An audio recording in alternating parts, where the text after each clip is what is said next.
prépare les câbles électriques du stator et on les attache à l'aide de serre-câbles.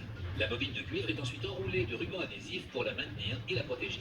Le stator est ainsi prêt à accueillir le rotor. Dans une autre chaîne d'assemblage, le guidage des 3 pistons du moteur est fixé à la tête cylindrique en aluminium et au moteur, qui est contenu dans un boîtier en aluminium rempli de carburant. Le moteur actionne une plaque en caoutchouc, ce qui fait bouger les pistons, qui mettent en mouvement divers composants internes, permettant de mettre l'eau sous pression. Pour préparer l'assemblage du moteur, on place un autre stator sur un support. On installe ensuite un tuyau d'arrivée d'eau en plastique sur le dispositif de la pompe. Et enfin, on insère la partie inférieure du boîtier du moteur autour du second stator. Ensuite, un robot récupère le dispositif de la pompe pour le déposer sur un autre support. Il est ensuite conduit vers la dernière chaîne d'assemblage. Là, on fixe un tube en caoutchouc qui va permettre d'éviter que l'eau ne s'infiltre dans le moteur. Et ensuite, on tire les câbles électriques du stator et on les relie au système électronique qui est protégé par un boîtier étanche en plastique. C'est ici que se trouve le bouton d'alimentation.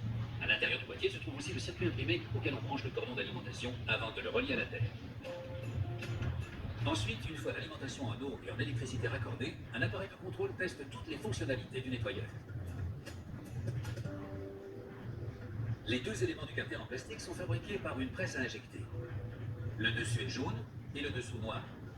Une fois moulé, le carter est récupéré par un robot, puis déposé sur un support qui le conduit vers une machine de tampographie. Le nom du modèle est imprimé sur le carter du dessus avec une encre à séchage rapide. Le carter supérieur est ensuite conduit vers la dernière chaîne d'assemblage.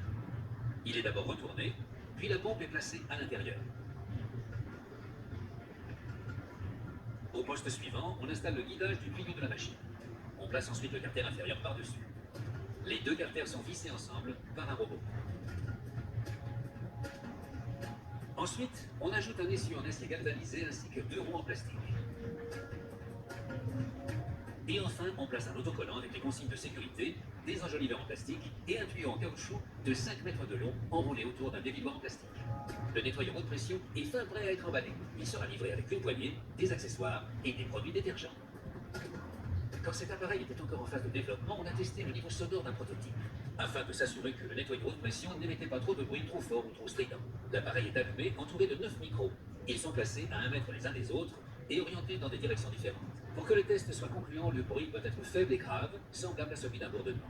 Pour faire fonctionner le nettoyeur haute pression, il faut raccorder un tuyau d'arrosage à l'arrivée d'eau, fixer la poignée sur l'annonce de la machine, mettre l'appareil en marche, et alors, feu à volonté. À suivre.